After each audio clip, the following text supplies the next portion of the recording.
আসসালামু আলাইকুম। বাংলাদেশে যে বিচার চলতেছে এটা কিন্তু বিচার না, এইটা সাকিব খানের মতন লুচ্চাকে সরকার কিছু কয় না, আর মামুনুল হকের মতো মানুষকে ধরে জেলখানায় নিয়ে যায়। ধরেন ঠিক কিনা? আপনারা কম তো এটা বিচার?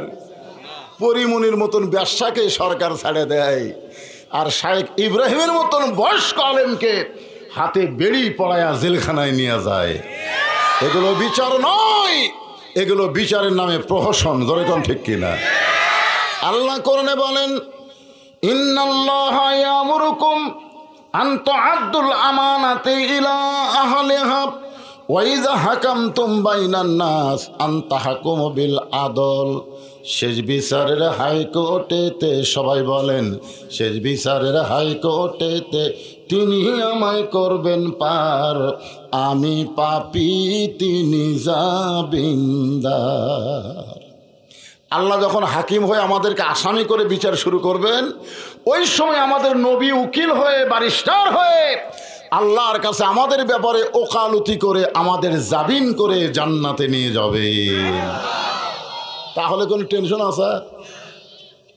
আমার রাসূল কি বলেছেন শোনেন আমাদের ব্যাপারে, যে আমার একটা উম্মত যতক্ষণ বাহিরে থাকবে আমি রাসূল ততক্ষণ জান্নাতের ভিতরে ঢুকবো না। আপনার বলেন তো, আমাকে যারা যে নেতার পিছনে আমরা ঘুরি, যেই নেতার স্যামচাগিরি করি, এই নেতারা কোনোদিন বলতে পারবে আমি এক সন্ধ্যা ভাত খাবো না যতক্ষণ পর্যন্ত আমার স্যামচারা না খাবে? এ কথা বললো।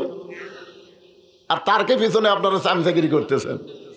নেতা কাক কয় দেখেন, আল্লাহর কাছে বলতেছে, আল্লাহ একটা উম্মত যতক্ষণ জান্নাতের ভিতরে না ঢুকবে আমি রাসূল ততক্ষণ জান্নাতের মধ্যে ঢুকবো না। এই জন্য সাধারণ মানুষকে নেতা না মানে আসল মানুষকে আমাদের নেতা মানার দরকার আছে না? না, হ্যাঁ। আল্লাহ কোরআনে বলেন, লাকাদ কানা লাকুম ফি রাসূলিল্লাহি উসওয়াতুন হাসানাহ। যদি তোমরা সফলতা পাওয়ার চাও, যদি তোমরা দুনিয়া এবং আখিরাতে শান্তি চাও, তাহলে সাধারণ মানুষকে নেতা না মাইনা রাসূলকে তোমাদের আদর্শের নেতা হিসাবে গ্রহণ করে নাও। দর্শক কি বলেন? আল্লাহুম্মা সাল্লি আলা সাইয়্যিদিনা। সাইয়্যিদিনা মানে কি বোঝেন না? সাইয়্যিদিনা শব্দের অর্থ হচ্ছে আমাদের নেতা। তো দরুদের মধ্যে আপনি নবীকে নেতা বলবেন, আর বারে খাড়া হয়ে পেশাব করে লুচ্চার পাশে আপনি ঘুরবেন? এ কথা কর না স্যার। হায় হায় রে। আসেন, আজকে আমি চিন্তা ভাবনা করলাম যে বহুদিন পরে সারাগান্ধী আইলাম, কি ওয়াজ করা যায়। তো কোরআন থেকে একটা ছোট্ট সূরা পাইছি, আসর। নাম কি? কিছুক্ষণ পর একটা নামাজ আসতেছে, সেই নামাজের নাম কি? মাশাআল্লাহ। আসর শব্দের অর্থ হলো সময়। যে সময় সূরাটা আল্লাহ নাজিল করেছেন ওই সময় মক্কার অবস্থা খুব একটা ভালো ছিল না। আর আমি যেই সময় এই সূরার তাফসীর করতেছি এই সময় বাংলার অবস্থাও খুব একটা ভালো না। চিন্তা ভাবনা করে দেখলাম যে জায়গা মতো কাম করা লাগবে, ঠিক কিনা বলেন? যে আমার এক ভাই বললো না কিছুক্ষণ আগেই, যে ব্রাজিলের জার্সি গাওয়ার দিয়ে ঘুম পাড়ে, আর্জেন্টিনার জার্সি গাওয়ার দিয়ে ঘুম পাড়ে, রাত 3:30 পর্যন্ত খেলা দেখে আজান দেওয়ার সময় ল্যাফের ভিতরে ঢোকে। জোরে খান কথা, ঠিক কিনা? বাবা ফজর নামাজ পড়তে দেওয়ার সময় দেখে কেন বেটা 3টা পর্যন্ত হয়েছে করলো, সে বেটা গেল কোথায়? জানলা দিয়ে তাকায় দেখে পাও নাই মাথাও নেই, মনে চাউলের বস্তা ঢাকা। বাবা আস্তে করে দরজা খুলে এসে কম্বল টান দিয়ে দেখে কম্বলের ভিতরে বেটার সাইজ আর সাইড টিপে সকালবেলা কুত্তের সাইজ একই সাইজ। এখন আপনারা বলেন বাবা এই সাইজ সওয়ালকে দেখে যদি ফজর নামাজ পড়বার যায়, আপনারা বলেন তো বাবার কি নামাজ হবে? হবে না। কারণ আল্লাহ কোরআনে বলেছেন, কু আনফুসাকুম ওয়া আহলিকুম নার। জাহান্নামের আগুন থেকে বাঁচতে গেলে মৌলানা তুমি একলা বাঁচলে হবে না, বাংলাদেশের সমস্ত মানুষকে নিয়ে বাঁচতে হবে। জোরে কোন কথা, ঠিক কিনা? এ দায়িত্ব আল্লাহ আমাদেরকে দিয়েছেন বলি তো আমরা কোরআনের হক কথা বলি, আর ওই শয়তানগুলো আমাদের বিরুদ্ধচারণ করে। জোরে কোন, ঠিক কিনা? এখন বাপের কাম কি? বাপের কাম কি? কম্বল আবার বেটার গাও তুলে দেওয়া, না হাত ধরে টান মারা? ওঠ ওঠ, 3টা পর্যন্ত খেলা দেখলি, হইচই করলি, হ্যাঁ, আর আজান শোনার পরে ল্যাপের মধ্যে ঢুকলি। আমারে যদি বাবা বলে ডাকিস, আমার ঘরে যদি ঘুম পাড়িস, তাহলে ফজরের নামাজ জামাতে আদায় করতে হবে, নচেৎ তোর কারণে আল্লাহ আমাকে জাহান্নাম দিবে। প্রত্যেকটা বাবা যদি এইরকম করে সন্তান দিকে খেয়াল করত, তাহলে আসর এই সময়কে নিয়ে ওয়াজ করা লাগতো না। সময়টা খুব খারাপ, ঠিক কিনা বলেন? মুসলমানের বাড়িতে খ্রিস্টানদের পতাকা ওড়ে, মুসলমানদের বাজারে খ্রিস্টানদের পতাকা 100 হাত লম্বা লাগায় দিছে। এই সময়টা ভালো না খারাপ? যে সময় আমাদের ছেলেপেলেগুলো, যুবকগুলো স্ক্রিন টাচ মোবাইল নিয়ে পাগল হয়ে গেছে, এমনভাবে মোবাইল দেখা শুরু করছে, ফ্রি ফায়ার, পাবজি গেম। রাস্তা দিয়ে মানুষ যায়, ওদিকে আর খেয়ালই নাই, ওখানে সমানে মারতেছে। এরকম ছেলে আছে না নাই? বর্তমানে বাংলাদেশের যে পরিবেশ, এই পরিবেশে স্বয়ং জিবরাইল এসে যদি ওয়াজ করে, জিবরাইল, আমি না, স্বয়ং ফেরেশতা জিবরাইল যদি ওয়াজ করে, সে ওয়াজ দাও আমাদের ছেলেগুলো ভালো হবে না। আমাদের ছেলেগুলো ধ্বংসের দ্বার প্রান্তে পৌঁছে গেছে। এই খারাপ ছেলেদের ভালো করার জন্য ওষুধ একটা আছে। সে ওষুধের নাম কি? আমার দিকে তাকায় দেখেন, নাম কি? আল্লাহ কোরআনকে লক্ষ্য করে বললেন, অনুনাজ্জিলু মিনাল কুরআনি মা হুয়া শিফাউ ওয়া রাহমাতুল লিল মুমিনিন। রহমাতুল লিল আলামিন না, মুমিনিন। হ্যাঁ, মুমিনিন মানে মুমিনদেরকে লক্ষ্য করে আল্লাহ বলতেছেন। আমার সামনে যারা বসে আছেন, আপনারা সকলে মুমিন না? এই মুমিনদের জন্য এই কোরআন যাবতীয় রোগের শেফা স্বরূপ আল্লাহ নাজিল করেছেন। যার বাংলা একটা স্লোগান আছে, সব সমস্যার সমাধান দিতে পারে আল কোরআন। এই যে আয়াতে কারিমা পড়লাম, এরই বাংলা স্লোগান। আপনাদের কি কোনো আপত্তি আছে নাকি? আমি যে বলবো সব সমস্যার সমাধান, জবান খোলা বলবেন, দিতে পারে আল কোরআন। সব সমস্যার সমাধান। তাহলে আমাদের যুবকগুলো নষ্ট হয়ে গেছে। এই যুবককে ভালো করতে গেলে কোরআনের ওয়াজ দেওয়া হবে না, কোরআনের সমাজ চালু করা লাগবে। ধরে কোন ঠিক কি না? কোরআনের ওয়াজ দেখিতে হবে না, কারণ এ কোরআন শোনার দিক দিয়ে আবু জেহেল 1 নম্বর। আবু জেহেলের চাইতে ভালো কোরআন কেউ শোনেনি। নবী যখন কোরআন শরীফ তেলাওয়াত করতো, আবু জেহেল সারা রাত ধরে নবীর কোরআন তেলাওয়াত শুনতো। সকালে গিয়া জনগণের সামনে বলতো, এত সুন্দর কোরআনের বাণী, রাতটা কোন দিক দিয়ে গেছে আমি বুঝবারই পারিনি। দেখছেন আবু জেহেল কি বলতেছে? এত সুন্দর কোরআনের বাণী, রাতটা কোন দিক দিয়ে গেল আমি বুঝবারই পারিনি। তা আবু সুফিয়ান বলতেছে, তাহলে যেটা শুনতে এত ভালো লাগে সেটা গ্রহণ করলে কেমন হয়? এই শোনেন, আবু সুফিয়ান আবু জেহেলকে বলতেছে, যেটা শুনতে এত ভালো লাগে, রাত কোন দিক দিয়ে গেল বোঝা গেল না, তাহলে এইটা গ্রহণ করলে তো আরো ভালো। আবু জেহেল তখন জিব্বাত কামড় খাতেন। আবু সুফিয়ানকে কামড় দিলেন কেন? বলে কামড় দেওয়ার কারণ হলো, এই কোরআন শোনা যাবে কিন্তু কোরআন মানা যাবে না। কারণ কোরআন যদি আমি মানি, তাহলে আমার ভুয়া নেতৃত্ব চলবে না, আব্দুল্লাহর বেটাকে নেতা মানতে হবে। আজও বাংলাদেশে আবু জেহেলের গ্রুপ যারা, তারা কোরআনের ওয়াজ শুনবি কিন্তু কোরআনকে মানবে না। মানার কথা যারা বলবি তাদেরকে একে একে তালিকা করবি। ধরে কোন কথা ঠিক কিনা? আমার তালিকা হলো 18 নম্বরে। 116 জনের মধ্যে আমি আছি 18 নম্বরে। কয় নম্বরে? হ্যাঁ, তালিকার মধ্যে আছি, অসুবিধা নেই। এখন আসেন, সূরাটার নাম হলো আসর। জোরে বলেন, নাম কি? কিছুক্ষণ পরে যে নামাজটা আছে সেই নামাজের নাম কি? মসজিদকে উন্নতি করবে, কিন্তু আজকের মাহফিল মসজিদের মধ্যে কি হয়? আরো জোরে কোন কি হয়? লাইলাতুল মেরাজে আল্লাহ যখন নবীকে আসরের 4 রাকাত ফরজ নামাজ দিচ্ছেন, আসরের ফরজ হলো 4 রাকাত। জোরে বলেন কয় রাকাত? এই 4 রাকাত ফরজ নামাজ যখন আল্লাহ নবীকে দিচ্ছেন, নবী বলেন, আল্লাহ এই 4 রাকাত ফরজ নামাজ আদায় করলে আমার উম্মতের কি হবে? আমার উম্মতের কতটুকু লাভ হবে? আল্লাহ বলেন, হাবিব আপনি এমন একজন নবী হয়েছেন, নিজের জন্য আপনি কিছুই বলেন না, আপনি সব সময় উম্মতকে নিয়ে ব্যস্ত থাকেন। সুবহানাল্লাহ। নবী বলতেছে আল্লাহ আপনি বলেন তো আমি আমার উম্মতকে বেশি ভালোবাসি না আপনি আপনার বান্দাকে বেশি ভালোবাসেন? আপনাকে কি মনে হয়, আমাদের নবী উম্মতকে বেশি ভালোবাসে না আল্লাহ বান্দাকে বেশি ভালোবাসে? কার ভালোবাসা বেশি, নবীর না আল্লাহর? কথা কয় না। দুটা আয়াত কই আপনারা শোনেন তো। একটা হচ্ছে আলহামদুলিল্লাহি রাব্বিল আলামিন, আলামিন। আর একটা হলো ওয়ামা আরসালনাকা ইল্লা রাহমাতাল লিল আলামিন। এই রহমাতাল লিল আলামিন এটা কি আল্লাহ না নবী? হ্যাঁ, খুব খেয়াল করে করবে, রহমাতাল লিল আলামিন এটা কি আল্লাহ না নবী? আর রব্বুল আলামিন এটা নবী না আল্লাহ? তাহলে আল্লাহ হচ্ছেন গোটা বিশ্ব জগতের রব, আর আমাদের নবী হলেন গোটা বিশ্ব জগতের রহমত। আল্লাহ যদি সব কাফেরও জান্নাত দেয় তাই নবী নিষেধ করবি না? আল্লাহকে দেন। আল্লাহ দেখছেন এমন একজন নবী পাইছি তাইফের ময়দানে পাথর খায়, দেহ দিয়ে রক্ত ঝরে, চোখ দিয়ে পানি পড়ে। জায়েদ বলতেছি ইয়া রাসূলুল্লাহ, যারা পাথর মাইরা দেহ দিয়ে রক্ত ঝরালো আপনি সেই কষ্টে কাঁদতেছেন।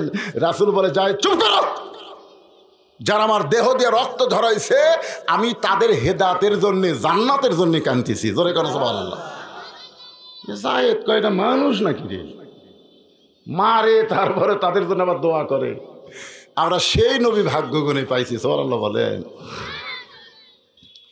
আল্লাহ বলেন হাবিব আপনার উপর যেই কোরআন নাজিল করেছি এই কোরআনের মধ্যে সবচাইতে বেশি যেই নবীকে নিয়ে আলোচনা সে নবীর নাম হলো মুসা কালিমুল্লাহ। আসরের 4 রাকাত ফরজ কেমনে পাইলাম এটার আগে কথা বলে তারপর সূরা আসরের তাফসীর হবে। মুসা কালিমুল্লাহ কোরআন শরীফের সবচাইতে বেশি বার আছে না নাই? আপনার কি কোরআন পড়েন টড়েন নাকি? কোরআন পড়েন? মাথা ঝকাচ্ছে। বাংলাদেশের 80% লোক এখন পর্যন্ত কোরআন শরীফ পড়া তো দূরের কথা এরকম হাত দিয়ে ধরেইনি। এখানে অনেক মানুষ আছে আজ পর্যন্ত কোরআন শরীফ হাত দিয়ে এরকম স্পর্শ করেনি। কারণ এই কোরআন স্পর্শ করবার গেলেও কিন্তু ঠেলা আছে। কি ঠেলা? লা ইয়ামাসসুহু ইল্লাল মুতাহহারুন। ততক্ষণ পর্যন্ত এটা স্পর্শ করতে পারবা না যতক্ষণ পর্যন্ত তুমি পবিত্র না হবা। তাহলে কোরআন শরীফ স্পর্শ করবার গেলে কি হওয়া লাগবে? আরো জোরে বলেন। তাহলে সেই কোরআন ধরবার গেলে পবিত্র হওয়া লাগে। সেই কোরআন যখন মানুষ গ্রহণ করবে তখন আল্লাহ বলবেন ফাদখুলি ফি ইবাদি ওয়াদখুলি জান্নাতি। তো মুসা নবী একদিন তুর পর্বতে গেছে। কোথায় গেছে? আল্লাহ রাসূল বললেন মুসা নবী তুর পর্বতে গেলে আল্লাহ যেমন খুশি হয় আমার উম্মতেরা দৈনিক 5 বার যখন মসজিদে যাবে আল্লাহ এর চাইতে বেশি খুশি হবে। কয়বার? দৈনিক 5 বার। আপনারা সপ্তাহে একদিন যান নাকি? সপ্তাহে একদিন। এই জুমার নামাজ যারা পড়ে বুঝলেন তাদের জন্য কি খবর আছে জানেন? আল্লাহ বলবেন এই জান্নাতে যাও। এই জুমার নামাজ পড়ছে যারা সবাই জান্নাতে দৌড় মারবে। আল্লাহ বলবেন জান্নাতে প্রবেশ করো। তখন বলবে আল্লাহ জান্নাতে তো ঢুকবারই চাই কিন্তু জান্নাতের দরজার যে একটা তালা দেওয়া আছে। আল্লাহ বলতেছে চাবি তোমাকে পকেটে আছে, চাবি দিয়ে তালা খোলো। এবার জুমার নামাজ যারা পড়ে ওরা পকেট হাতে দেখবে একটা চাবি আছে। এই চাবি তালার মধ্যে ঢুকবি কিন্তু চাবি ঘুরবি না। তো বলতেছে আল্লাহ আমাকে একটা চাবি ঢুকলো ঠিকই ঘুরলো না। আল্লাহ কয় দেখো চাবির মধ্যে 5টা দাগ আছে। এক দাগ হলো ফজর, একটা হলো জোহর, একটা হলো আসর, একটা মাগরিব আর একটা এশা। এই 5টা দাগ থাকলে দাগের মধ্যে পড়ে যায় চাবি ঘুরবি। ওরা বলবে আল্লাহ আমাকে চাবি খেলে সোজাসুজি কোনো দাগ নেই। আল্লাহ বলবে জান্নাত দেখলি ঠিকই ঢুকলি না, যা যা। এই জন্যে যারা খালি জুম্মার নামাজ পড়তেছেন এরা জান্নাত দেখতে পাবেন কিন্তু ঢুকতে পারবেন না। জান্নাতে ঢুকবার গেলে কয়টা দাগ লাগবে? হ্যাঁ 5টা দাগ। একে দাগে দাগে মিল খাবি খালি করস করে খুলে দেবি। এখন যুবকেরা তোমরা তো খালি জুম্মা মারতিস, খালি সবার শেষে আসে আগে যাবি, এই ধান্দা এখন মসজিদে বেশি। জোরে কোন কথা ঠিক কিনা? একটু মনোযোগ দিয়ে শুনবেন। মুসা নবী তুর পর্বতে গিয়ে দাঁড়ায় আছে, কারণ মুসা নবী কথা বলবেন কার সাথে? আরো জোরে বলেন। আল্লাহর সঙ্গে কথা বলবার গেলে দাঁড়ায় বলবেন না বসে বলবেন? আপনারা বলেন তো, নামাজের যে 13টা ফরজ, তার মধ্যে একটা ফরজ হলো দাঁড়ায়া নামাজ পড়া। জোরে কোন ঠিক কিনা? তাহলে যারা সিয়ারত বসে পড়তেছে এর খবর কি? না না, যখন এই যে মুয়াজ্জিন বলে না কত কামাতে সালা, কত কামাতে সালা, কত কা মা দিস, তার বাংলা অর্থ কি? কত মানে কি? এটা কত বুঝুন আপনারা? তাড়াতাড়ি দাঁড়াও, নামাজের জন্য দাঁড়াও। তুমি হেঁটে হেঁটে মসজিদে আসলে, তুমি 10 কেজি ব্যাগ নিয়ে গোটা বাজার করলে, আর মসজিদে এসে তুমি সিয়ার খুঁজলে। আল্লাহ কোরআনে বলেন, ফাওয়াইলুল লিল মুসাল্লিন আল্লাযীনা হুম আন সালাতিহিম সাহুন আল্লাযীনা হুম ইরাউন ওয়া ইয়ামনাউনাল মাউন। মুসা নবী দাঁড়ায় আছে তুর পর্বতের কাছে। জোরে কোন কোথায়? আল্লাহ বলতেছে, মুসা তোমার খবর কি? মুসা বলতেছে, আলহামদুলিল্লাহ। যেরকম আমি আপনাদের বললাম আপনাদের খবর কি, কেমন আছেন, সবাই কইলেন আলহামদুলিল্লাহ। মুসা বলতেছে, আল্লাহ আপনার খবর কি? আমার খবর তো আলহামদুলিল্লাহ, আপনার খবর কি? আমরা কেউ আল্লাহর খবর লিছি? একটু লেন। এই যে দেখতেছেন হুজুরের দিকে যা দেখতেছেন এগুলো সব আমার। ওই সাইডে যা দেখতেছেন আমার ভাইয়ের, ওই সাইডে আমার বাপ চাচার। এলাকার পাও দেওয়ার মতন জায়গা কারু নেই। তো সবই যদি তোমাকে হয় আল্লাহর কোনটা? আল্লাহটা দেখবার গেলে 2 মিনিট হাঁটা লাগবে হুজুর। কয় মিনিট? 2 মিনিট হাঁটে হাঁটে মসজিদের সামনে যা বলতেছে, এখানেও আল্লাহর কিছু ছিল না, এখানেও আল্লাহর কিছু ছিল না। আমার চাচা দয়া করে আল্লাহ 10 শতক দিছে, আমার চাচা দয়া করে আল্লাহ 10 শতক দিছে, আর আমরা টাকা পয়সা দিয়ে আল্লাহ ঘর বানা দিছি।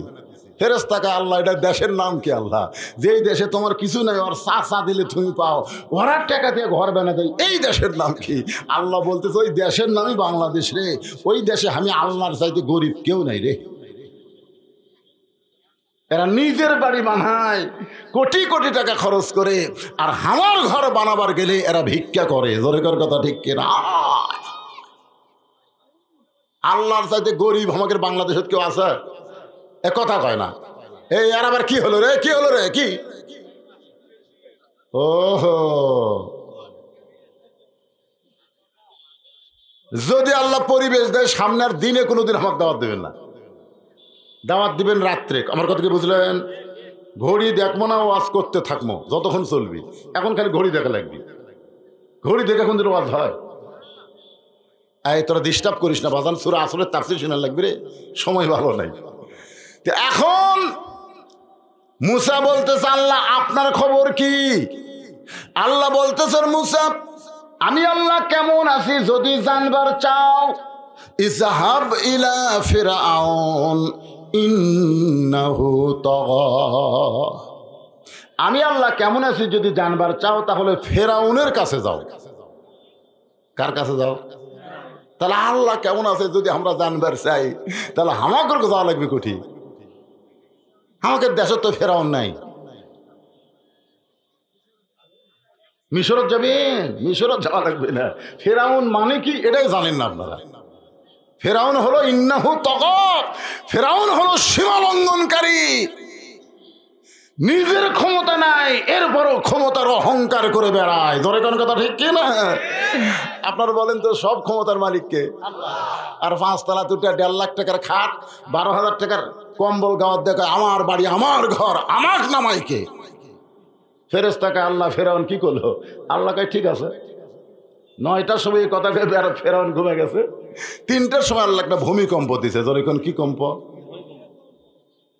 যেই ভূমিকম্প দিছে ভাই, ওই যে 9টার সময় কষে হামাক নামাইকে, 3টার সময় এত ফোর্সে নামছে যে কম্বলের মধ্যে লুঙ্গি খোলা আছে, ওই লুঙ্গিটা পর্যন্ত পরার ঠাই পাইনি। ফেরেশতাকে আল্লাহ নামালা নামালা এগুলো ন্যাংটা করে নামালা। আল্লাহ কয় যারা ক্ষমতার চেয়ার পাইয়া ক্ষমতার অহংকার করবে, নামতে চাবে না, আমি আল্লাহ ইচ্ছা করলে তাদেরকে ন্যাংটা করে নামাতে পারি। জোরে কর কথা ঠিক কিনা? তো ইজ্জুমান তাশা পড়েন, তো ইজ্জুমান তাশা ওয়া তুযিল্লু মান তাশা বিয়াদিকাল খায়র ইন্নাকা আলা কুল্লি শাইইন কাদির। সম্মান দিয়ে পাঁচতলায় তোলার মালিককে, আবার অপমান করে ন্যাংটা করে নামানোর মালিককে, ভালো মন্দর মালিককে, সমস্ত ক্ষমতার মালিককে। না, বিশ্বাস করতেছেন না? সমস্ত ক্ষমতার মালিক হলে আমাকে কোন দিকে দেখা লাগবে? কথা কন না কেন? কোন দিকে? আসরের নামাজ পড়ে জমির ধান দেখবার গেছে, যাই দেখে উপর জমির পানি চলমল করতেছে, নিচে আর জমির পানি নাই, নিচে আর জমির পানি নাই। এখন কোন দিকে তাকাবে? চারিদিকে তাকাবে, কেউ নাই রে, কেউ নাই। আস্তে করে বসে জমির আল কাটা দিছে, আল কাটা দিয়ে ওই পানিতে হাত ধসে, ধুয়ে আবার উঠে ওপর দিকে তাকায় বলতেছে কেউ দেখেনি, আলহামদুলিল্লাহ। আপনার বলেন তো কোন দিকে তাকাছে? ওই যদি খালি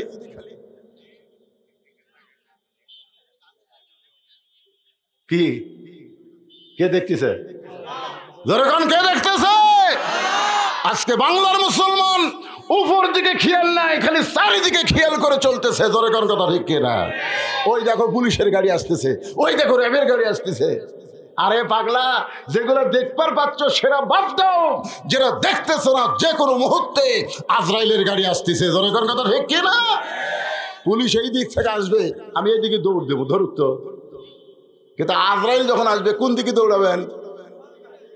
কথা কন, কোন দিকে দৌড়াবেন?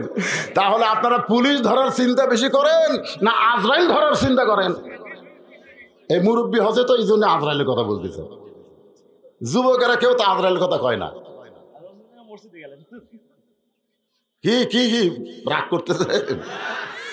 একটু মনোযোগ দেবেন। মুসা নবী আল্লাহ কেমন আছে দেখার জন্য ফেরাউনের দরবারে গেল। ফেরাউনের দরবারে গিয়ে দেখে ফেরাউন জিকির করতেছে, আনা রব্বুকুমুল আলা, আনা রব্বুকুমুল আলা, আমি হলাম সবচাইতে বড় আল্লাহ। ফেরাউন কি জিকির করতেছে? ফেরাউনের জিকির আপনারা বোঝেন? আমার দয়াল বাবার দরবারেতে কেউ ফিরে না খালি হাতে। এটা কি জিকির? এটাই ফেরাউনের জিকির। ধরে কেন এটা কি জিকির? প্রধান অতিথির আগমন, চেয়ারম্যান সাহেবের আগমন, লিল্লাহে তাকবীর। আল্লাহর বান্দার একটু খেয়াল করেন, কেউ যদি বলে আমার দয়াল বাবার দরবারেতে কেউ ফিরে না খালি হাতে, অথচ নামাজের মধ্যে আল্লাহ আমাদের শিক্ষা দিল ইয়াকা না'বুদু ওয়া ইয়াকা নাস্তাঈন, আমরা ইবাদত করি কার? জোরে বলা লাগবে। তাহলে আমরা সাহায্য চাবো কার কাছে? আল্লাহর ধন নবীরে দিয়া, আল্লাহ গেছে গায়েব হইয়া, নবীর ধন খাজা নিয়া শুয়া আছে আজমিরে, কেউ ফেরে না খালি হাতে, খাজারে তোর দরবারেতে। সুবহানাল্লাহ না নাউজুবিল্লাহ? জোরে কোন। ফেরাউন জিকির করতেছে আনা রব্বুকুমুল, আমি হলাম সবচাইতে বড় আল্লাহ। আপনারা বলেন তো তুর পর্বতে মুসা নবী কার সঙ্গে কথা বলছে? জোরে বলেন কার সঙ্গে? তাহলে এখনই মুসা নবী আল্লাহর সঙ্গে কথা বলে ফেরাউনের দরবারে গেছে, আর ফেরাউন নিজেকে বড় আল্লাহ দাবি করতেছে। আপনারা বলেন তো এটা কি মুসা নবী মানবে নাকি? যদি আল্লাহর কোরআন শরীফ আপনারা পড়েন, এই কোরআন মানে আল্লাহর সঙ্গে কথা বলা। জোরে বলেন কার সঙ্গে কথা বলা? তাহলে আপনি ফজরের নামাজের পরে পড়লেন তাবারাকাল্লাযী বিয়াদিহিল মুলকু ওয়া হুয়া আলা কুল্লি শাইইন কাদির, নিজে আপনি আল্লাহর কোরআন পড়লেন, গোটা পৃথিবীর রাজত্ব কর্তৃত্ব মালিকানা একমাত্র আল্লাহর হাতে। এইটা পড়ার পরে দুনিয়ার কোনো মানুষ যদি ক্ষমতার অহংকার করে, আপনি বলেন তো সেইটা মানবেন নাকি? মুসা নবী যদি না মানে, আপনিও মানতে পারবেন না যদি আপনার সম্পর্ক আল্লাহর কোরআনের সঙ্গে থাকে। ধরে কোন কথা ঠিক? মুসা নবীর সম্পর্ক কার সাথে? আমাদের সম্পর্কে আল্লাহর সাথে করবার আমরা পারবো না, কারণ আল্লাহ তো অনেক দূরে আছে ভাই, খুব মেলা দূরে। কে কয় মেলা দূরে? আল্লাহর কোরআনের সঙ্গে সম্পর্ক করা লাগবে। রাজি আছেন? তাহলে যে সূরাটা আপনাদের সামনে তাফসির হবে, সূরাটার নাম কি? সঙ্গে সঙ্গে মুসা নবী হাত চুলকায়, হাত চুলকায়। ফেরাউনের জিকির দেখে মুসা নবী এরকম হাত চুলকাচ্ছে। আল্লাহ বুঝবার পারছে, কারণ কোন অন্যায় দেখলে সর্বপ্রথম কি দিয়ে বাধা দেওয়া লাগবে? কথা কয় না, কি দিয়ে? হ্যাঁ। তারপরে যদি হাত দিয়ে না পারেন, মুখ দিয়ে, মুখ দিয়েও যদি না পারেন, লাঠি লয় রে। মুখ দিয়ে না পারলে মনে মনে ঘৃণা করা লাগবে। তা আমাকে তো হাত দিয়ে বাধা দেওয়ার কোনো পাওয়ারই নেই, আছে? মুখ দিয়ে যে হক কথা বলবো সেটাও বলবার গেলে চারিদিকে খেয়াল করি, বলা যাবে কি যাবি না। ফিস ফিস করে গল্প করতেছি, কে ভাই ফিস ফিস করিস কে? দেওয়ালের কান আছে, দেওয়ালের বলে কান আছে। তাহলে হাতের বাধাও শেষ, মুখের কথাও শেষ, এখন মনে মনে ঘৃণা করা লাগবে। ধরে কোন কথা ঠিক কিনা? আচ্ছা ঠিক আছে। তো মুসা নবী যখন হাত চুলকায়, আল্লাহ বুঝবার পারছে এই হাত দিয়ে আজা লোক চট দিছে। কাক চট দিছে? চোখের মুনি উল্টে দিছে। হাতত পাওয়ার আছে না নাই? এই হাত দিয়ে ফেরাউনের বাবুর্চি কেমন মার মারছে ভাই, এক থাবাতেই মরছে। ফেরাউনের বাবুর্চি এক দোকানত বাকি খায়, টাকা চাইলে দোকান তুলে দিবার চাও, সব বাকি খাচ্ছে, টাকা চাইলে তুলে দে মরে। আমি কার দল করিস? আমার দল এখন ক্ষমতা আছে, তুই জানিস? মাস্তান। হ্যাঁ। তো দোকানদার এখন রাস্তার বসে কানতেছে। মুসা নবী যাওয়ার সময় বলে, কান্দিস কেন? বলে ফেরাউনের বাবুর্চি সব টাকা বাকি খাচ্ছে, তারই দোকান তুলে দিবার চাই। তখন কোথায় বাবুর্চি? ও যে যাচ্ছে, হাতির মতন হাঁটতেছে। মুসা সামনে যা বলে, এই টাকা দে, টাকা দে। বাবুর্চি বলতেছে, আমাকে চিনিস? আমি কার দল করি? আমার দল এখন ক্ষমতা আছে রে। মুসা কয়, পাগলা তুই কার দল করিস রে? আমি ফেরাউনের দল করি। মুসা বলতে, ফেরাউন ক্ষমতা নাই রে, ক্ষমতা আছে আমার আল্লাহ। ধরে বলেন ক্ষমতা কে আছে? আয় আয়, বাম হাত দিয়ে মারছে চড়, এক চড়ই মরছে। হাতত পাওয়ার আছে না নাই? মুসা নবী যখন হাত চুলকায়, তখন আল্লাহ বলতেছেন, উদু ইলা সাবিলি রাব্বিকা বিল হিকমাত মাউইজাতিল লিল হাসানা। মুসা রে, এখন ফেরাউনের চারিদিকে সৈন্যরা লাঠি সোটা নিয়ে দাঁড়ায় আছে।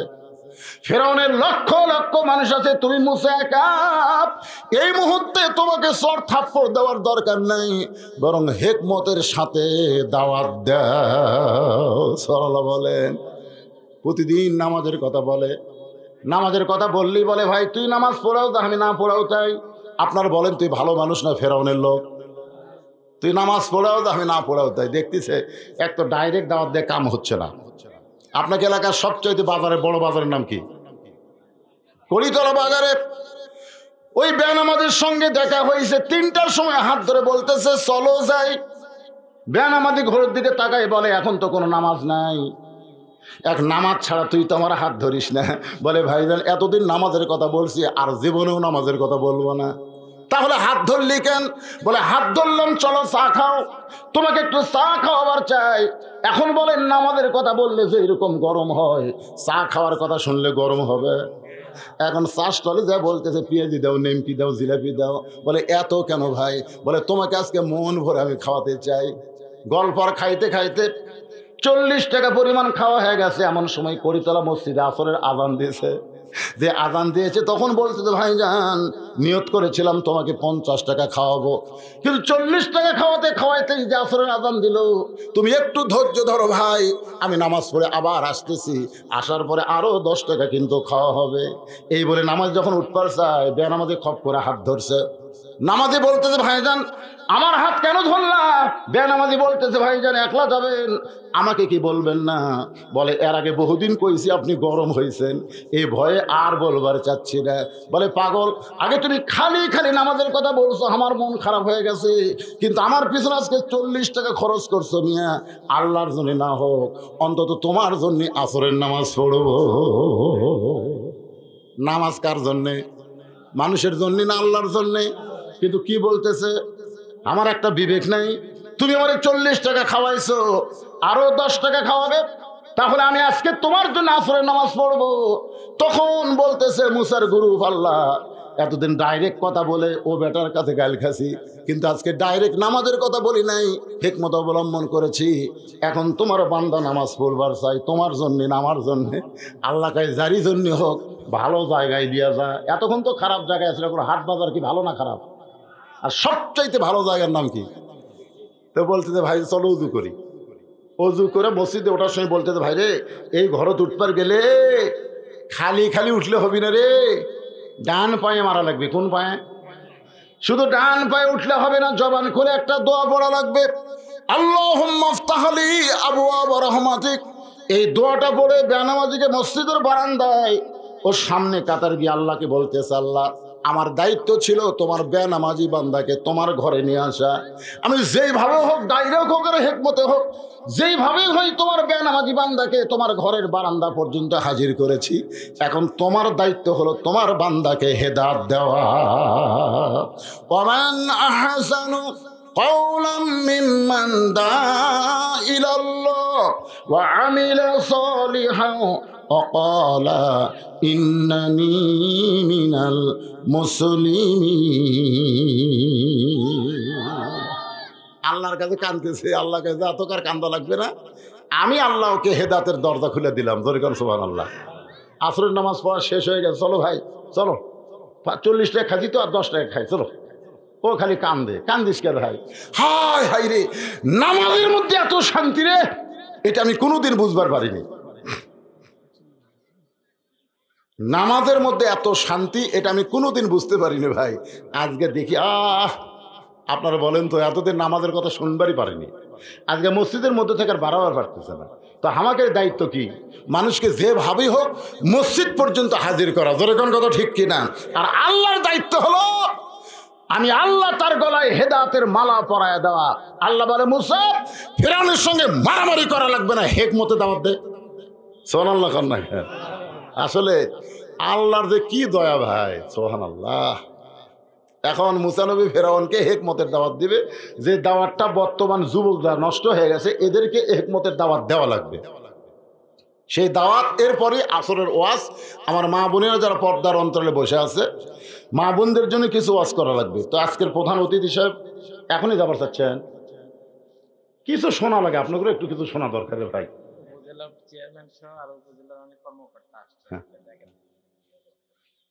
একটা লোক ওটা বসা করবেন না, ওয়াজ কিন্তু যেখানে রাখছে এখান থেকে আবার শুরু হবে।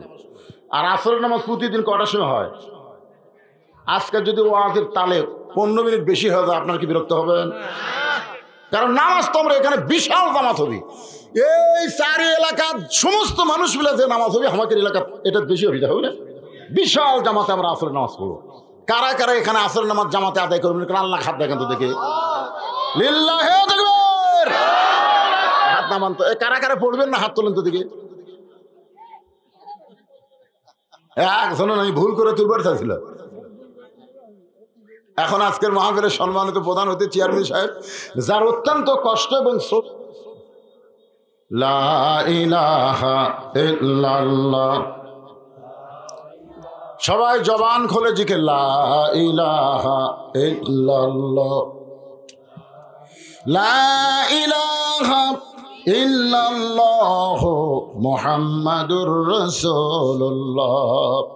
এই সূরা আসরের মধ্যে 4টি বিষয় আলোচনা। 1 নম্বর হলো ঈমান, জোরে করে 1 নম্বর কি? 2 নম্বর আমিলুস সালিহাত। আমার মা বোনদের জন্য একটু না বললে ওদের ধৈর্য কম। দীর্ঘ সময় 1 ঘন্টা হলে আমি ওয়াজ করতেছি আপনাদের, ওদের কোনো কথা বলা হয়নি, মন কষ্ট নিচ্ছে। দেখি 2-1 জন ওটা বসা করতেছে। আমার মা বোনদের জন্য বলতেছি, মা একটু বসেন, একটু ধৈর্য ধরেন। গভীর রাত্রে খাদিজাতুল কুবরা নবীর হাত বুকের মধ্যে নিয়ে কাঁদতেছে। আল্লাহ রাসূল বলে, খাদিজা সবাই যখন ঘুম পড়ে আপনি কেন কাঁদেন? খাদিজা বলে, হুজুর যে কোনো সময় আমার মৃত্যু হবে। এই শোনেন, খেয়াল করে শোনেন, যে কোনো সময় আমার মৃত্যু হবে। ওগো নবী, মরার আগে আমার কি কোনো সুখবর নাই? আল্লাহ রাসূল বললেন, খাদিজা এই দুনিয়াতে 10 জন পুরুষকে আল্লাহ জান্নাতের সার্টিফিকেট দিয়েছে, আবার 10 জন নারীকেও আল্লাহ জান্নাতের সার্টিফিকেট দিয়েছে। পুরুষের মধ্যে 1 নম্বর হলো আবু বকর, আর নারীদের মধ্যে 1 নম্বর হলো খাদিজাতুল কুবরা। সুবহানাল্লাহ বলেন। সঙ্গে সঙ্গে খাদিজা মুচকি মুচকি হাসে। রাসূল বলে, খাদিজা হাসতেছ?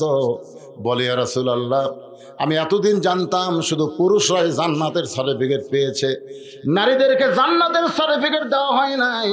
রাসূল বললেন, পুরুষের মধ্যে 2 নম্বর ওমর, 3 নম্বর ওসমান, 4 নম্বর আলী, 5 নম্বর আব্দুর রহমান ইবনে আউফ, 6 নম্বর হলো জুবাইর, 7 নম্বর তালহা, 8 নম্বর সাদ ইবনে আবু ওয়াক্কাস, 9 নম্বর আবু সাইদ, 10 নম্বর হলো ওবাদা ইবনুল জাররাহ।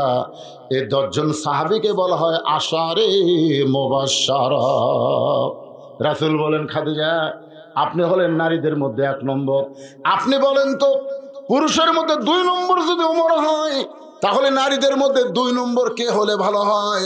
খাদিজা বলতেছি, ইয়া রাসূলুল্লাহ, আমার কাছ থেকে যখন শুনতে চান তাহলে শোনেন, 2 নম্বর জান্নাতি আল্লাহ যেন আমার কলিজার টুকরা ফাতেমাকে আল্লাহ দান করে। রাসূল মুস্কি মুস্কি হাসতেছে। খাদিজা বল, হুজুর আপনি হাসেন কেন? বলে, আল্লাহ আপনার পেট থেকে 4টা মেয়ে দিয়েছে, রুকিয়া, কুলসুমা, জয়নাব আর ফাতেমা। আপনি রুকিয়ার কথা, কুলসুমার কথা, জয়নাবের কথা বললেন না, আপনি ফাতেমার কথা কেন বললেন? খাদিজার সঙ্গে সঙ্গে নবীর কপালে একটা চুমা দিয়ে বলতেছে, ইয়া রাসূলুল্লাহ, আপনি বাবা হওয়ার কারণে বুঝতে পারবেন না। আপনি যতই নবী হন, আপনি হলেন একজন বাবা। বাবা হওয়ার কারণে বুঝতে পারবেন না, আমি মা হওয়ার কারণে বুঝতে পারি। আমার 4টা মেয়ের ভিতরে ফাতেমার মতো কোনো মেয়ে গোটা পৃথিবীতে আর হবে না। বাবা আনন্দে মাতিয়া সাগরে ভাসাইয়া সেই যে চইলা যায়, খবর লয় না। মাজন ধরিয়ায় উদরে কতই কষ্ট করে, 10 মাস পরে পায় প্রসবের বেদনা। এমন দরদি ভাবে কেউ হবে না আমার মা গো। আপনারা বলেন তো, যুবতী মেয়ে যারা, তাদের মাসে 3 দিন, 5 দিন, 7 দিন একটা অসুখ হয় কি হয় না? এই অসুখটা বন্ধ হয় যখন পেটে বাচ্চা আসে। পেটে বাচ্চা আসার পরে এই অসুখটা আল্লাহ বন্ধ করে দেয়। ছাত্ররা ইমাম গাজ্জালিকে বললেন, হুজুর, মা বোনদের পেটে বাচ্চা এলে অসুখ বন্ধ কেন হয়? ইমাম গাজ্জালি বললেন, পেটে বাচ্চা আসার পরে মার ইবাদতের যেন কোনো কমতি না হয়, কারণ মায়ের ইবাদতের সাথে আল্লাহ পেটের বাচ্চার একটা সম্পর্ক ঘটায় দেয়। জোরে কেন সুবহানাল্লাহ। পেটে বাচ্চা নিয়ে যদি মা নামাজ পড়ে, রুকুর থেকে যখন সেজদাত গেছে, পেটের মধ্যে বাচ্চা কিন্তু একটা দমল খাচ্ছে। ফেরেশতা বলে, আল্লাহ দেখো, তোমার বান্দি সেজদা করলে পেটের বাচ্চার কষ্ট হয় না। আল্লাহ বলে, ফেরেশতা সাক্ষী থাকো, যেই মা পেটে বাচ্চা নিয়ে রুকু সেজদা করতেছে, এই মা শুধু নিজে নামাজ পড়তেছে না, পেটের বাচ্চাকেও নামাজি বানায় দিচ্ছে। ধরে কেন সুবহানাল্লাহ। শাশুড়ি এসে বলতেছে, বৌমা, এবছর কিন্তু তোমার রোজা থাকা যাবে না। বৌমা বলতেছে, কেন আম্মা? বলে, পেটে আমার নাতি আছে, পেটে আমার নাতি আছে, তুমি রোজা থাকলে আমার নাতি শুকে যাবে, এবার রোজা থাকবে না। বৌমা বলতেছে, তাহলে কাগজ কলম নিয়ে আসেন। কাগজ কলম নিয়ে আসেন। বলে, কেন? বলে, আপনি লিখে দেন যে আগামী রমজান পর্যন্ত আমি বাঁচবো, সেই গ্যারান্টি আছে। যদি আগামী রমজান পর্যন্ত বাঁচার গ্যারান্টি না থাকে, তাহলে পেটের বাচ্চার জন্যে আমি আল্লাহর ফরজ হুকুম রোজা বাদ দিব না। কি হবে, আমি রোজা থাকবই। পেটে বাচ্চা নিয়ে মা যদি রোজা থাকে, মায়ের খাওয়ার সাথে আল্লাহ বাচ্চার খাওয়ার সম্পর্ক করে দেয়। মাও খায় না, বাচ্চার খাওয়া হয় না। ফেরেশতাকে আল্লাহ, দেখো 16 ঘন্টা তোমার বান্দি রোজা আছে, পেটের বাচ্চার কষ্ট হয় না। আল্লাহ কয়, সাক্ষী থাক, যেই মা পেটে বাচ্চা নিয়ে রোজা থাকলো, মা শুধু নিজে রোজা করলো না, পেটের বাচ্চাকে রোজার ট্রেনিং দিল। জোরে কেন সুবহানাল্লাহ। পেটে বাচ্চা নিয়ে মা যদি কোরআন পড়ে, স্টার জলসা, জি বাংলা না দেখে, ওই পেটের বাচ্চা আর্জেন্টিনা ব্রাজিলের সাপোর্টার হবে না, বুঝলে? এই যে ঘুরঘুর করে ঘুরতেছে, কোরআনের মাহফিলে আসতেছে না, রাস্তা ঘুরতেছে, ওই বাচ্চাগুলো কি? ওরা যখন মায়ের পেটে ছিল, মাও পেট দিয়ে গোটা পাড়া ঘুরিছে, খালি ঘুরিছে, ওই পেটের মধ্যেই ঘরণী ব্যারাম পাচ্ছে। এই কোরআনের মাহফিলে বসবার পারবে না, তো বসার যোগ্যতাই ওর নাই। এই জন্য একজন নেপোলিয়ান বলেছে, একটা ভালো যদি সন্তান চাও, ভালো বাপের দরকার নাই, ভালো মায়ের দরকার। তোর কথা ঠিক কিনা? খাদিজাতুল কুবরা বলতেছে, রাসূলুল্লাহ, ফাতেমা আমার কলিজার টুকরা, এই ফাতেমাকে আল্লাহ যেন 2 নম্বর দেয়। 1 নম্বর আবু বকর, 2 নম্বর ওমর। মেয়েদের মধ্যে 1 নম্বর খাদিজা, 2 নম্বর ফাতেমা। রাসূল সঙ্গে সঙ্গে খাদিজার কপালে একটা চুমো দিয়ে বললেন, খাদিজা, মনে কষ্ট নিয়েন না, আপনার ফাতেমা জান্নাতি নয়, আপনার ফাতেমা জান্নাতি নয়। খাদিজা বলে, হুজুর ফাতেমা যদি জান্নাতি না হয় তাহলে ফাতেমার খবর কি? রাসূল বললেন, জান্নাতি নারীদের নেত্রী। খাদিজা বলতে যে হুজুর তাহলে গভীর রাত্রে আমারটা ফাতেমাক দেন আর ফাতেমারটা আমাকে দেন। এখনো তো কেউ জানে না, খালি আপনি আর আমি। ফাতেমা তুলে শুনি, ফাতেমারটা আমাকে দেন আর আমারটা ফাতেমাক দেন। ফাতেমা হবে 1 নম্বর জান্নাতি আর খাদিজা হবে জান্নাতি নারীদের নেত্রী। রাসূল বললেন, মা আর মেয়ে অসুবিধা কি? খাদিজা বলে, হুজুর আপনি পুরুষ মানুষ বুঝবেন না, মেয়ে মানুষের সবচাইতে বড় লোভ হলো তার উপর কেউ যেন না থাকে। এই জন্যে কিন্তু শ্বশুর জামাইয়ের যুদ্ধ কোনো সিনেমা নাই, বউ শাশুড়ির যুদ্ধ সিনেমা আছে। যখন কথা ঠিক এটা, বউ শাশুড়ি কি যুদ্ধ, কিন্তু জামাই শ্বশুরের যুদ্ধ শুনছেন? জামাই শ্বশুর কোনোদিন গন্ডগোল হবে না, কিন্তু বউ শাশুড়ির গন্ডগোল হবে। জোরে কোন কথা ঠিক কিনা? কারণ বউ চাই আমি প্রধানমন্ত্রী হব, শাশুড়ি কয় আমি থাকবো। জোরে কোন কথা ঠিক কিনা? হ্যাঁ, এই জন্য আমার মায়েরা বোনের একটু মনোযোগ দিয়ে শোনেন।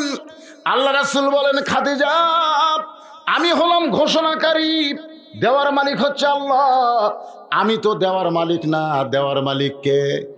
আমি হলাম ঘোষণাকারী। আমি যেভাবে ঘোষণা পাইছি সেভাবেই ঘোষণা করলাম। সঙ্গে সঙ্গে খাদিজা নবীর হাত চেপে ধরে বলতেছে, রাসূলুল্লাহ কোন আমলের কারণে আমাকে বাদ দিয়ে আমার পেটের মেয়ে ফাতেমাকে আল্লাহ খাতুনে জান্নাত ডিগ্রি দিল, এটা যতক্ষণ আপনি না বলবেন ততক্ষণ আমি খাদিজা আপনার হাত ছাড়ব না। কোন আমল? সর্বপ্রথম আপনাকে নবী বলে স্বীকার করছে কে? আপনারা বলেন তো। এই বাংলাদেশে দেখবেন খেয়াল করে 3টা জিনিস। কয়টা? 3টা জিনিস আপনারা খেয়াল করছেন। ডাক্তারের বইয়ের কোনোদিন সিজার করা লাগে না। যারা ডাক্তার তারকে বইয়ের সিজার হয় না, কারণ ডাক্তার জানে নর্মালে বাচ্চা হলে মায়ের অনেক লাভ আছে। আপনারা দেখবেন মৌলানাদের বাড়িতে কোনোদিন মিলাদ হয় না, খুব খেয়াল করে দেখবেন। আমার মতন মৌলবি যারা, এরা কিন্তু মিলাদ পড়ায় কিন্তু নিজের বাড়িতে কিন্তু পড়ে না। এটা হলো 2 নম্বর। 3 নম্বর হলো আমাদের বাংলাদেশে দেখবেন অধিকাংশ পীরের বউ কিন্তু মুরিদ হয় না। খেয়াল করে দেখবেন পীরের বউ মুরিদ হয় এই কারণেই জানে পীর সাহেব লুচ্চা, মাঝে মাঝে মুরিদের বইয়ের দিকে চোখ টিপে মারে, এই শালা লুচ্চার হাতে আমি মুরিদ হবো না।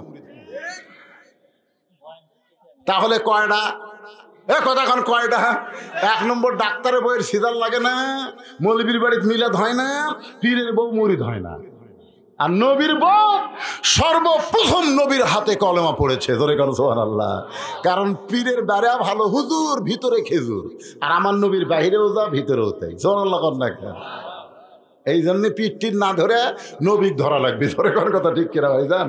আল্লাহ কোরআনে বলেছে, আতিউল্লাহ ওয়া আতিউর রাসূল, আল্লাহ আনুগত্য করো, নবীর তরিকা মোতাবেক চলো।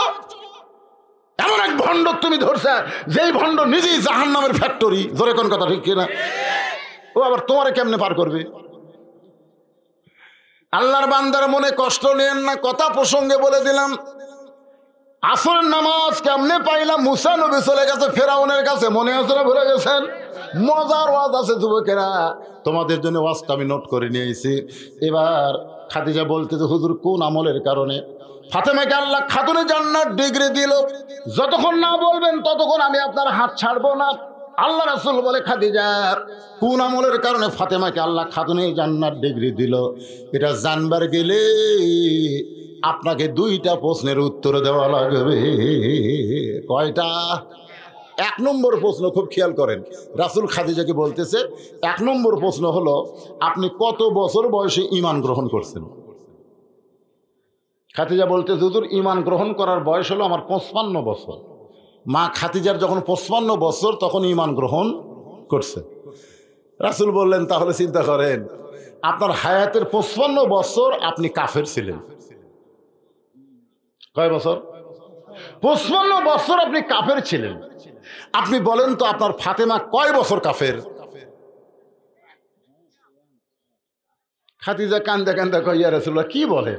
আমার ফাতেমা জন্মের সময় জান্নাতি হয়ে জন্মেছে। জোরে কেন সুবহানাল্লাহ।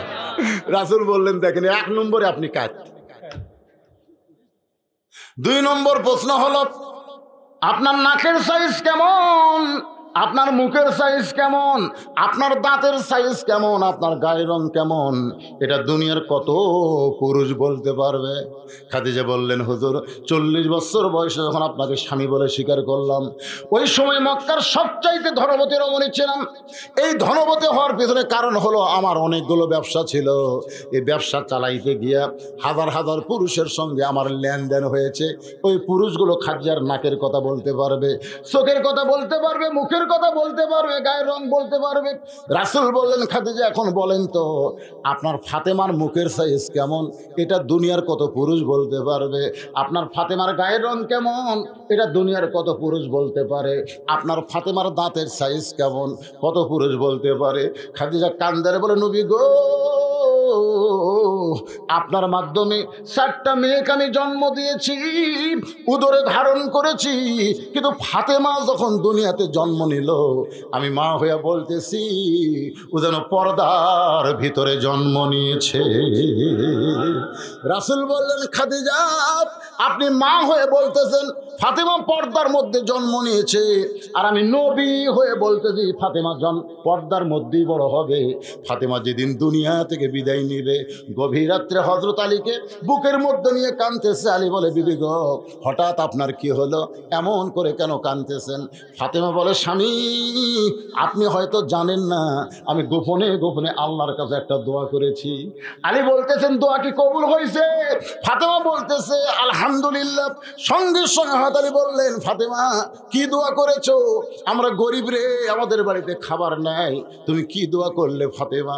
ফাতেমা বলে, স্বামী গো, আমি দোয়া করেছি আল্লাহ জানো পর্দার ভিতরে আমার মৃত্যু দেয়। যেই বলেছে পর্দার মধ্যে যেন আমার মৃত্যু দেয়, ওগো স্বামী, আল্লাহ আমার দোয়া কবুল করেছে, আজকে গভীর রাত্রে আমার মৃত্যু হবে। যেই মাত্র কইছে গভীর রাত্রে মৃত্যু হবে, গাছের গোড়া কাটলে গাছটা যেমন ঠাস করে পড়ে যায়, হযরত আলী তেমনি পড়ে গেলেন ঘরের মাঝে। মা ফাতেমা আস্তে করে ওই স্বামীর মাথাটা উড়াতে নিয়ে কপালে একটা চুমু দিয়া মুস্কি মুস্কি হাসতেছে। যে গভীর রাত্রে মৃত্যুবরণ করবে সেই মুস্কি মুস্কি হাসতেছে। আলী বলে, ফাতেমা এমন করে কেন হাসতেছো? ফাতেমা বলে, স্বামী আমি জানি আপনি সবচাইতে বড় আলেম।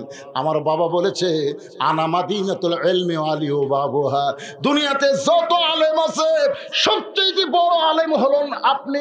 আমি এটাও জানি আপনি হলেন সবচাইতে বড় বীর, আপনার মতন বীর দুনিয়াতে কেউ নাই। তাহলে আলেম হইয়া বীর হইয়া আপনি কেমনে বিশ্বাস করতে পারেন না এই দুনিয়াতে আসলে যাইতে হবে? এই দুনিয়া থাকার জায়গা না, এই দুনিয়াতে আসলে যাইতে হবে। সবাই বলেন আসলে। এই যুবকেরা সবাই বলে আসলে। এই দুনিয়া থাকার জায়গা না। আমি মরে যাওয়ার পর আমার 3টা চাওয়া কিন্তু আপনাকে পুরা করা লাগবে। আলী কান্দার বলে, ফাতেমা রে, গরিব ছিলাম বলে দুনিয়ার জীবনে কিছুই চাইলা না, মরে যাওয়ার পর কি চাইবা ফাতেমা? বলে, 1 নম্বর চাওয়া হলো আমার লাশটা দিনের বেলাতে কবর দিবেন না, রাতের বেলায় মারা যাব, রাতের অন্ধকারেই আমাকে দাফন করবেন।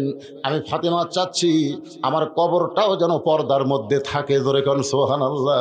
আমার 2 নম্বর চাওয়া হলো আমার কোনো জানাজার ব্যবস্থা করবেন না, আমার কোনো জানাজার ব্যবস্থা করবেন না।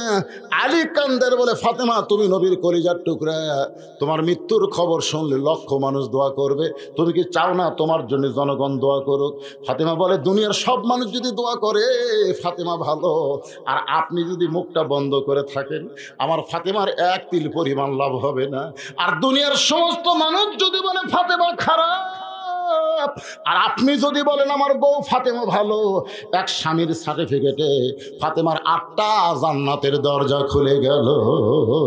পুরুষ মানুষের জানাজার দরকার আছে, কিন্তু মেয়ে মানুষের জানাজার কোনো দরকার নাই, কারণ স্বামী ভালো বললি মেয়েরা জান্নাতি হয়ে যায়। ওগো স্বামী, আমার 3 নম্বর চাওয়া হলো আমার লাশটা খাটনিতে তুলবেন না, আমার লাশটা খাটনিতে তুলবেন না, কারণ 4 জন পুরুষ মানুষ খাটনি কান্দে নিবে। আমি হিসাব করে দেখলাম দুনিয়াতে আমার 4 জন মানুষ নাই। আমার বাবা যদি আজকে দুনিয়াতে থাকতো তাহলে মরা মেয়ের লাশের খাটনি বাবা কান্দে নিবার পারতো, কিন্তু বাবা 6 মাস আগে দুনিয়া থেকে বিদায় নিয়েছে। আমার হাসান হোসেন এত ছোট, মায়ের লাশের খাটনি কান্দে নিবার পারবেন না। আপনি শুধু কান্দে করে আমার কত ওজন রে, এটা আমার স্বামী জানবে, দুনিয়ার কোনো পুরুষ জানতে পারবে না। আমার লাশটা কান্দে করে নিয়ে জান্নাতুল বাকির পূর্ব কোণায় সবুজ রঙের একটা বাতি জ্বলবে, ওই বাতি বরাবর আমাকে দাফন করবেন। হযরত আলী ফাতেমাকে দাফন করে আল্লাহর কাছে বলতে আল্লাহ আমার ফাতেমাকে তুমি কবুল করে নাও। এই কথা বলার সঙ্গে সঙ্গে বাতিটা নিভে গেল। যেই বাতি নিভে গেছে তাকায় দেখে সামনে কয়েকটা পুরাতন কবর দেখতে পাই। এই মাত্র ফাতেমার কবর দিলাম, সেই কবর কোন জায়গায়? গোটা জান্নাতুল বাকি আলী চিৎকার করে বলে ফাতেমার কবর, ফাতেমার কবর। এই মাত্র দিলাম, সেই কবর কোথায় রে? খালি পুরাতন কবর দেখি। আমার ফাতেমার নতুন কবর কোন জায়গায় গেল? গায়েব থেকে আল্লাহ ডাক দে বলে আলী আমার ফাতেমা পর্দানিশী। আমি আল্লাহ জোহরা ডিগ্রি দিয়া ফাতেমার কবরকে কিয়ামত পর্যন্ত পর্দা করেছি। আমার মায়েরা, আপনাদের সবচাইতে বড় আমল হলো পর্দা। পর্দা যদি না থাকে মা, আপনাদের নামাজ রোজা দিয়ে কোনো কাজ হবে না। পুরুষের 1 নম্বর আমল হলো নামাজ, আর নারীদের 1 নম্বর আমল হলো পর্দা। আমার মায়েরা ধৈর্য নিয়ে বসে থাকেন। এই পর্দা সম্পর্কে আল্লাহ কোরআনে কি বলেছে এর উপরে আপনাদের কিছু সময় আওয়াজ করে শোনাবো। মোটামুটি এখন আর দেখা যাচ্ছে না। সুবহানাল্লাহ খান খারাপ হয়ে এই পর্যন্ত আসছিল, ওদের জন্য 10-15 মিনিট একটু দিয়ে দিলাম। কি অসুবিধা হলো? এখন আসেন। মুসা নবী খাড়া করে তুই কার কাছে মনে আছে না? ভুলে গেছেন? আই রে মজার ওয়াজ রে। সুবহানাল্লাহ। আল্লাহর কাছে লয় ফেরাউনের কাছে। ভুলে গেছে, ভুলে গেছে। আল্লাহর কাছ থেকে ফেরাউনের কাছে খাড়া হচ্ছে। আসরের 4 রাকাত নামাজ কেমনে পাইলাম এটা বোঝানোর জন্য বলতেছি। মুসা নবী বলতেছে রে ফেরাউন কি জিকির করতেছে? ফেরাউন বলতেছে এটাই হলো আসল জিকির। জোরে বলেন কি জিকির? আপনার বলেন তো আসল জিকির কি হলো? তোমার কি হলো বাবা? আনা রব্বুকুমুল আলা, এটা আসল না ভেজাল? জোরে কোন আসল না ভেজাল? আমাদের বাংলাদেশে বহু জিকির আছে, আসল জিকির কোনটা? আসল জিকির যাক, এক একজন একটা বলতেছেন। আসল জিকিরের কথা আমি কই। আসল জিকির হলো ইন্না নাহনু নাযালনা যিকরা ওয়া ইন্না লাহু লাহাফিজুন। কি বুঝলেন? এই যে ছেলেরা কি বুঝলেন? বুঝর ফেলে ইন্না নাহনু নাযালনা যিকরা, আমি এই কোরআনকে জিকির হিসাবে নাজিল করেছি। এই কোরআনের হেফাজতের দায়িত্ব আমি আল্লাহ স্বয়ং নিজের কাছে রেখে দিয়েছি। ধরে কর সুবহানাল্লাহ। তোমরা কি মনে করছো? তোমরা কি মনে করছো কোরআন শরীফ পুড়ে ফেলবে? কোরআনের ওয়ালাদের তোমরা জেলে বন্দি করবে? প্রাইমারির দাম দিবা, হাফিজি মাদ্রাসার দাম দিবা না? কোরআন বাংলাদেশে বন্ধ হবে না। এই কোরআন হেফাজতের দায়িত্ব আমার আল্লাহ হাতে নিয়েছে। ধরে কোন কথা ঠিক কিনা? কি মনে করতেছেন? দৈনিক 5 বার, দৈনিক কয়বার? ঈসা আলাইহিস সালাম দাঁড়ায় মাথার পাগড়ি বাঁধে, চতুর্থ আসমানে দৈনিক 5 বার। আল্লাহ কয় কে রে ঈসা পাগড়ি বাঁধিস কে? ঈসা কয় আল্লাহ আপনি দুনিয়ার দিকে তাকে দেখেন না, যে হারে নাফরমানি চলছে, আমাকে পাঠা দেন, সাইজ করি। এখন আর ওয়াজ দেয় সাইজ হবি না, পিঠা সাইজ করা লাগবে। ধরে কোন কথা ঠিক কিনা? ঈসা নবী কিন্তু পিঠার জন্য আসবি, ওয়াজ করার জন্য আসবি না, খালি সমানে মায়ের। তো এখন আল্লাহ বলতে দিয়েছে তোমার কিছুদিন আগে আরেকজন পাঠান লাগবে রে, তার নাম হলো ইমাম মেহেদি। ধরে কেন তার নাম কি? ইমাম মেহেদি যাওয়ার পরে তোমাকে পাঠাবো। আল্লাহর ধৈর্য কুলাচ্ছে না। আল্লাহ যে নাফরমানি দুনিয়া চলতেছে। হ্যাঁ শোনেন, একটু মনোযোগ দিয়ে শোনেন ভাইজান, সময় বেশি বাকি নাই। যে কোনো সময় পরিবর্তন হতে পারে। জোরে কোন কথা ঠিক কিনা? প্রধানমন্ত্রী কইছে 23 সাল দুর্ভিক্ষের বছর। এর সামনে যে 23 সাল আসতেছে কি বছর? দুর্ভিক্ষের বছর। আর আমি আপনাদের বলতেছি 23 সাল দুর্ভিক্ষের বছর হবে না, 23 সাল আল্লাহ চাইলে একটা পরিবর্তনের বছর হবে। ধরে কোন কথা ঠিক কিনা? দেখবার পাবেন। এখন বুঝতেছেন কেমনে হবি, কেমনে হবি। ইমান তো নাই, ইমান না থাকার কারণে আমরা মনে করছি যে হবি না। আল্লাহ কাছে তোরকে বুঝবারই দেবো না, রাতে কাম হবে। ধরে কোন কথা ঠিক?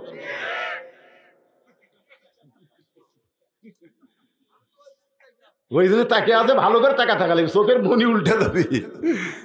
ইত্তাকু ফিরাসাতাল মুমিনিনা ফাইন্নাহু ইয়ানজুরু বিনুরিল্লাহ। ধরে গান সুবহানাল্লাহ। ওয়াজ করতে করতে ভাইজান ঘড়ির দিকে তাকাই একটু ইশারা করে দেখলাম এখন বাজে গেল 3:30 বাজতেছে। আমি কিন্তু সূরা আসরের তাফসীর করব ইনশাআল্লাহ, যদি আপনারা শোনেন। কিন্তু আজকের মাহফিলের দ্বিতীয় কোনো বক্তা নাই যে বক্তা মসজিদের জন্য আপনাদের কাছে টাকা চাবে। আমাকে ওয়াজও করা লাগবে, আবার প্রধান অতিথিকে মাইক দেওয়া লাগবে, আবার আপনাকে এর জন্য কিছু সময় বিরক্ত করার জন্য ব্যাগও দেওয়া লাগবে। এই মসজিদের উন্নয়ন কল্পে মাহফিল, গরিব গ্রাম মাত্র 90টা বাড়ি।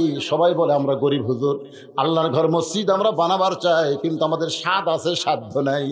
মনে বড় আশা ছিল যাব মদিনায়। আশা আছে না নাই? সালাম আমি করব গিয়া নবীজির রোজায়। মনে বড় আশা ছিল আমি যাব মদিনায়। আরব সাগর কন আরব সাগর পাড়ি দিব, নাই কই আমার তরি। আমি পাখি নই যে উড়ে যাব, ডানাতে ভর করি। আমার স্বাদ আছে সাধ্য যে নাই, স্বাদ আছে সাধ্য যে নাই, করি কি উপায়। মনে বড় ছিল যাব মদিনায়। এদের মনে বড় আশা আল্লাহর ঘর মসজিদ বানাবে, এদের স্বাদ আছে কিন্তু সাধ্য নাই। এদের দিনের বেলা মাহফিল দিয়েছে, হাজার হাজার আল্লাহর পাগল আইছে। এই পাগলদের কাছে ব্যাগ যাবে, রুমাল যাবে, আল্লাহর ঘরে মহব্বত করে 10টা 20টা টাকা হলেও দিবেন। কারা কারা দিবেন আল্লাহকে একটু হাত দেখান। যারা যারা দিবেন, অজগবি যারা হাত তোলেন না, যারা দিবেন তারা হাত তোলেন তো, টান টান করে দিকে হাত নামান। টাকা আছে? তুই দিকে হাত তুলে টাকা আছে নাই? আচ্ছা, কারা কারা দিবেন না তারা এখন হাত তোলেন তো দেখি। তার মানে এক ধরনের করে ব্যাগ এলা কুটিরে টাকার বস্তা হবে, 1 বস্তা টাকা হবে। শোনেন, শোনেন, মসজিদের বাক্স যখন দান বাক্স মুখে রাখতে যায়, আপনি কোন টাকা দিবেন? কোন টাকা?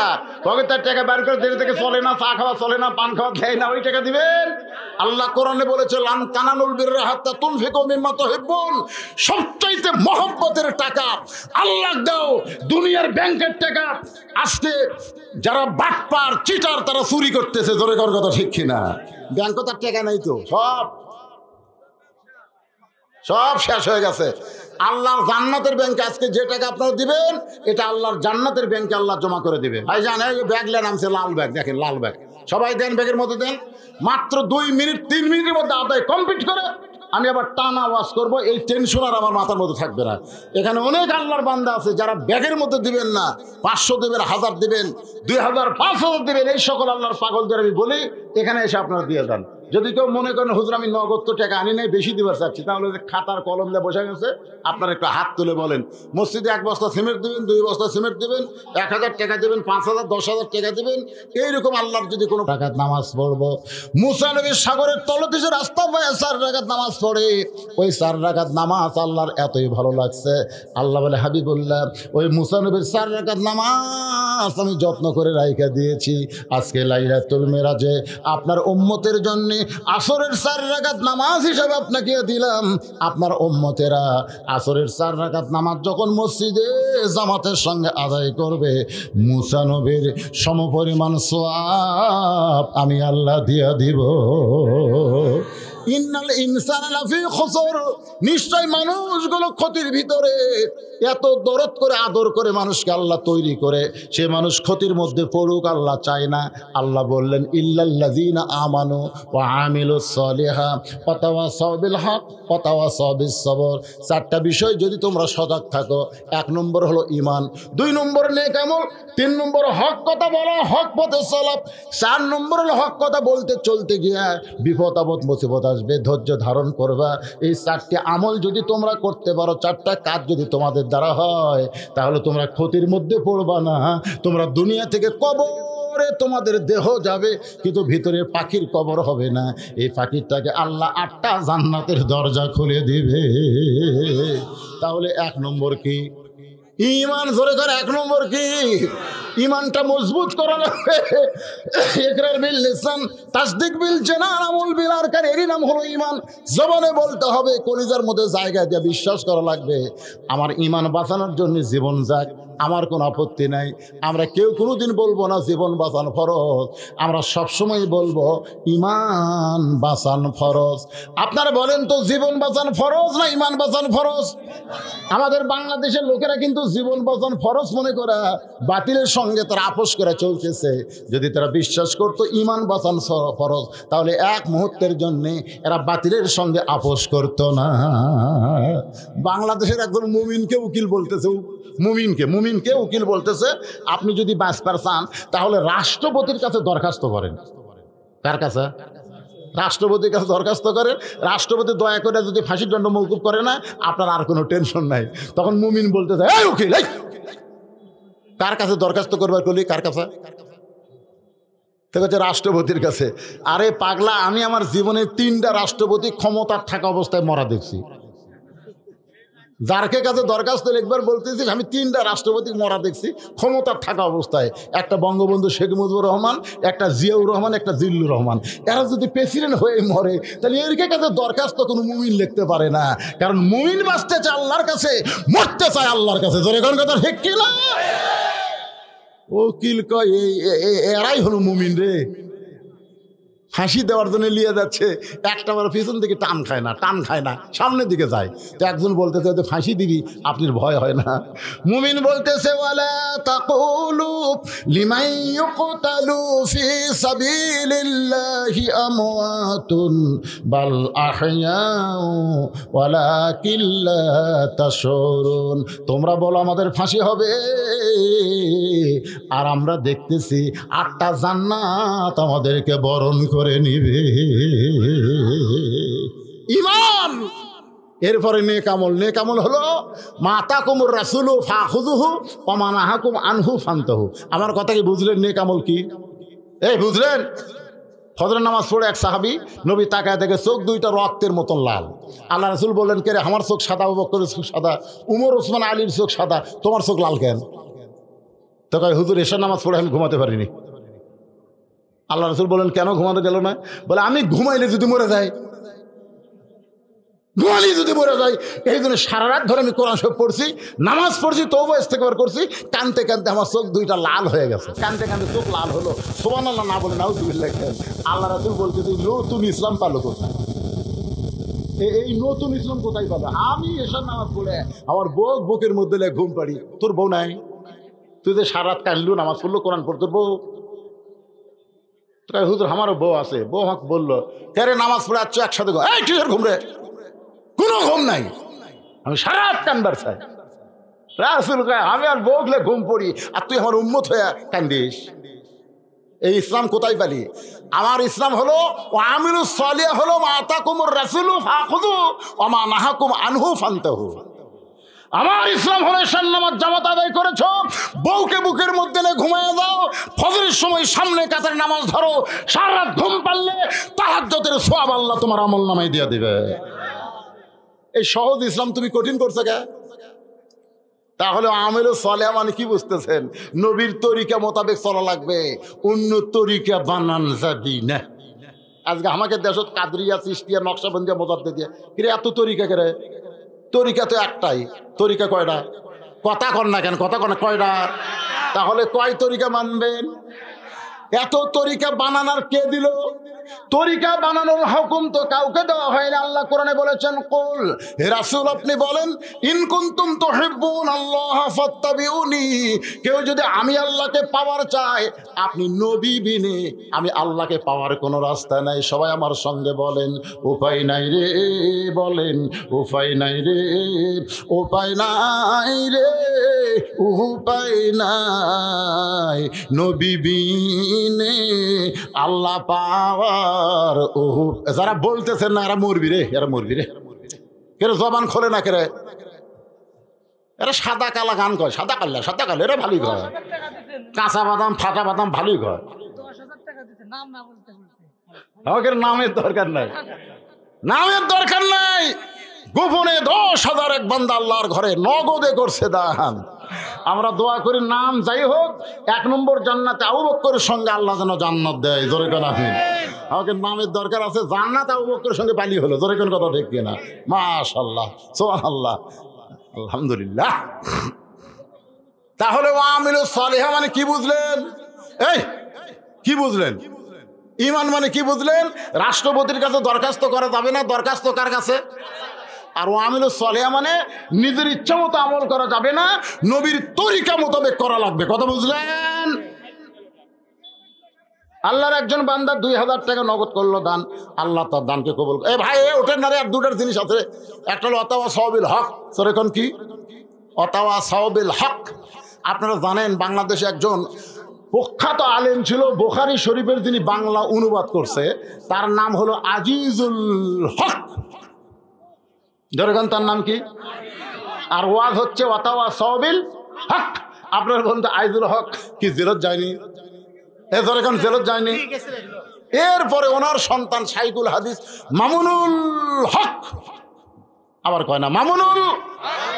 আজকের ওয়াজ হবে ওয়াতাওয়া সাওবিল হক। দেখছেন হকের অবস্থা? দেখছেন? বাপও জেলখানায়, বেটাও জেলখানায়। এটা হলো হক।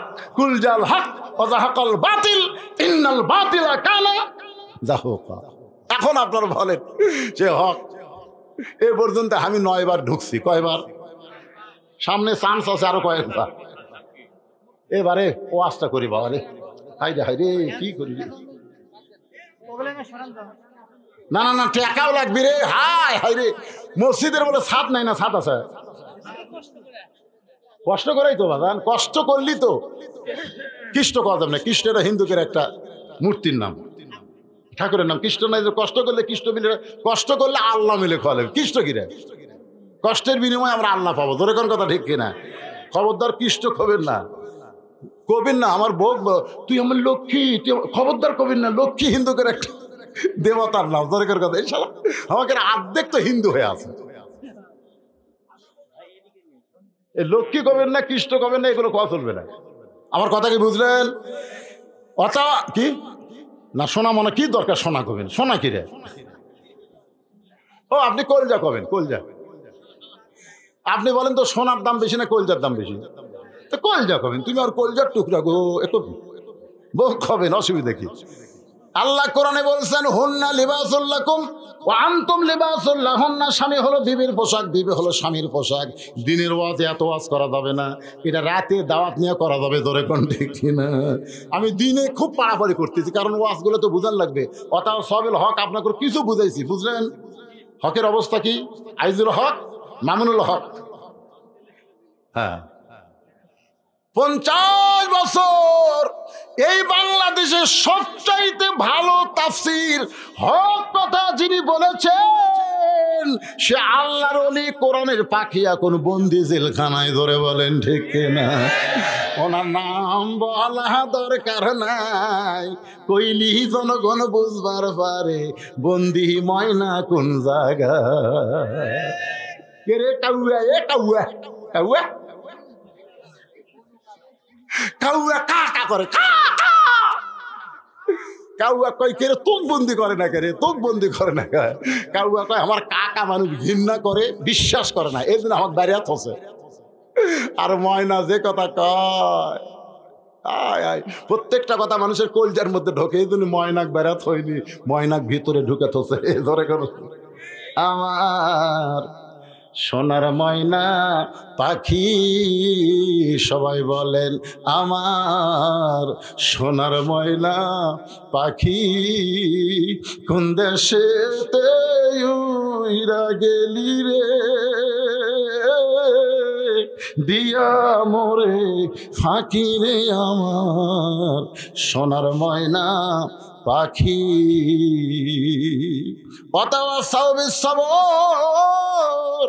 হকের কথা বললে, হক পথে চললে, ওয়াজ করে যখন ধুনুট মোড়ে, এমন সময় বাড়ির বউ বলতেছে, স্বামী গো আপনি কোথায়?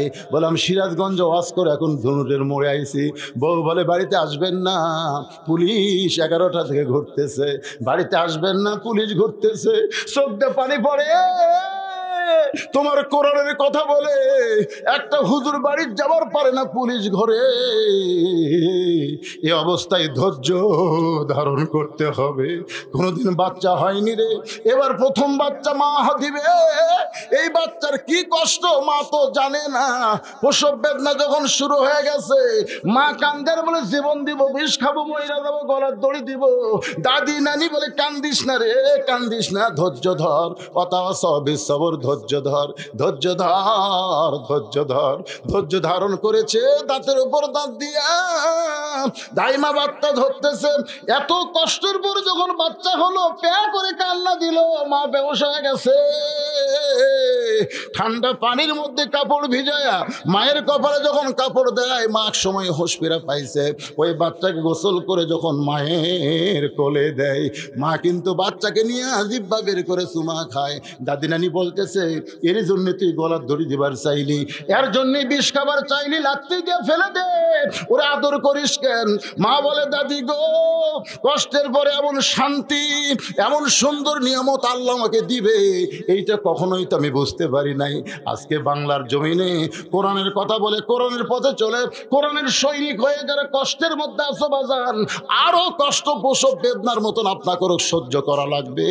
দাঁতের উপর দাঁত দিয়ে একটু ধৈর্য ধরে। মায়ের কোলে যেমন সন্তান আসে, বাংলার আকাশে একদিন কলিমার পতাকা পথ পথ করে উড়বে। সেদিন আর্জেন্টিনার পতাকা উঠবে না, ব্রাজিলের পতাকা উঠবে না। আমাদের যুবকেরা আর্জেন্টিনার জার্সি গায়ে দিবে না, ব্রাজিলের জার্সি গায়ে দিবে না। এই সোনার যুবকেরা প্রত্যেকটা বাড়ি বাড়ি মোড়ে মোড়ে মোড়ে মোড়ে আল্লাহর কলেমার পতাকা উড়াবে। আল্লাহ যেন আমাদের জীবনের জন্যে, ইমানের জন্য, আমলের জন্যে আজকের এই মাহফিলকে কবুল করে। সকলে বলে আমিন। জোরে বলে আল্লাহুম্মা আমিন। আস্তাগফিরুল্লাহ রাব্বি মিন কুল্লি জামবি ওয়া আতুবু ইলাইহি, লা হাওলা ওয়ালা কুওয়াতা ইল্লা বিল্লাহিল আলিয়্যিল আযীম। আল্লাহুম্মা সাল্লি আলা সাইয়্যিদিনা শাফিনা নাবিয়্যিনা মাওলানা মুহাম্মদ ওয়া আলিহি ওয়া সাহবিহি ওয়া বারাক ওয়া সাল্লিম। আল্লাহুম্মা আমিন। আল্লাহুম্মা আনতাস সালাম ওয়া মিনকাস সালাম, তাবারাকতা ইয়া যাল জালালি ওয়াল ইকরাম। আল্লাহ দিনের বেলা তোমার পাগল বান্দা বান্দিরা হাট বাজার বাদ দিল, দুনিয়ার কাজ কামকে বাদ দিল, আল্লাহ তোমার কোরআনের পাগল হইয়া ঘন্টার পর ঘন্টা এই জান্নাতের বাগানে বসে বসে যারা সূরা আসরের তাফসীর শুনলো, আল্লাহ মেহেরবানি করে আজকের মাহফিল আমাদের সকলের হেদায়েতের জন্যে, নাজাতের জন্যে, জান্নাতের জন্যে আল্লাহ তুমি কবুল করে নাও। মাহফিলের শুরু থেকে শেষ পর্যন্ত যত আলোচনা হয়েছে আল্লাহ, এর মধ্যে যদি ত্রুটি হয়, ভুল হয়, মাফ করে দাও। এর যা হাদিয়া মঞ্জুর করো সোনার মদিনায় নবী পাকের রওজা মোবারকে আল্লাহ তুমি কবুল করে নাও। তামাম আম্বিয়া কেরাম, আসহাবে কেরাম, তাবিনী কেরাম, তামাম পৃথিবীর মাটির নিচে যত মুমিন মুমিনা শুয়ে আছে আল্লাহ সকলে আরওয়াহ পরে হাদিয়া কবুল করো। মাবুদ তোমার হাজি বান্দা মসজিদ মাদ্রাসা প্রতিষ্ঠা করে আজকে দুনিয়া থেকে চলে গেছে গত আগস্ট মাসে। আল্লাহ বাড়িতে আসলাম, ছেলে দুইটা চোখের পানি নিয়ে বলে, হুজুর বাবা দুনিয়াতে নাই। আল্লাহ সেই বাবার কবরকে জান্নাতের টুকরা বানিয়ে দাও। আল্লাহ যারা কষ্ট করে মেহনত করে তোমার ঘরকে উন্নয়ন করার লক্ষ্যে এই জান্নাতের বাগান দিনের বেলা লাগাইছে আল্লাহ, তাদের সকলকেই তুমি 5 ওয়াক্ত নামাজি কবুল করে নাও। আল্লাহ এই সুতানারা দক্ষিণ পশ্চিম পাড়া জামে মসজিদের আহাল টাকা পয়সা দিয়ে যারা মসজিদ গড়ায় দিল করতেছে, সুন্দর করতেছে, আল্লাহ তাদের সকলকেই ইমানে আমলে তুমি কবুল করে নাও। আজকের মাহফিলের সম্মানিত সভাপতিকে আল্লাহ তুমি কবুল করো, সহসভাপতিকে আল্লাহ তুমি কবুল করো, প্রধান অতিথি চেয়ারম্যান সাহেবকে কবুল করো আল্লাহ। আল্লাহ তিনি বলেছেন মাহফিলের ব্যাপারে তিনি অনেক ত্যাগ স্বীকার করেছেন, কষ্ট করেছেন। আমার চেয়ারম্যানের জন্য দোয়া করবেন আল্লাহ, এই বিশাল মাহফিল থেকে তার জন্য দোয়া করি, আল্লাহ কবুল করো। আয় আল্লাহ তাআলা, যারা সর্বাত্মক শ্রম দিয়া কষ্ট দিয়া এই দিনের বেলার মাহফিল লাগাইছে আল্লাহ তাদের সকলকেই জান্নাতি কবুল করো। আমার মা বোনেরা কত কষ্ট করে কত দূর থেকে হেঁটে হেঁটে এসে আজকে জান্নাতের বাগানে বসেছিল। আমরা ফাতেমার ওয়াজ শুনলাম, আমরা খাদিজার ওয়াজ শুনলাম। মা বোনদের দোয়া করি আল্লাহ পর্দানিশী ফাতেমার সঙ্গে আল্লাহ তাদের কবুল করেন। আমি অসুস্থ, আমার মতো যারা অসুস্থ হাত তুলেছে আল্লাহ সবাইকে সুস্থতা দান করেন, গোটা বাংলাদেশকে হেফাজত করেন। জেল জুলুমের মধ্যে মানবতার জীবন যাপন করতেছে কোরআনের বন্দি পাখি কলিজার টুকরা আমির হামজা মামুনুল হক আল্লামা সাইদি হুজুর সহ যারা জেলখানায় বন্দি জীবন কাটায় আল্লাহ তাদের সকলকে হেফাজত করো, আবার তাদেরকে কোরআনের ময়দানে ফিরিয়ে দাও আল্লাহ। আল্লাহ আমাদের সবাইকে মাফ করে দাও আল্লাহ। আল্লাহ খাস করে আমাদের সকলকে কবুল করে নাও আল্লাহ। যেদিন আমাদের মৃত্যু হবে দিনটা যেন জুমার দিন হয়, মাসটা যেন রমজান মাস হয়, ইমানের সাথে ইজ্জতের সাথে এই দুনিয়া থেকে বিদায় নেওয়ার কালে আমাদের জবানে জারি করে দিও লা ইলাহা ইল্লাল্লাহু মুহাম্মাদুর রাসূলুল্লাহ সাল্লাল্লাহু আলাইহি ওয়াসাল্লাম। এখানে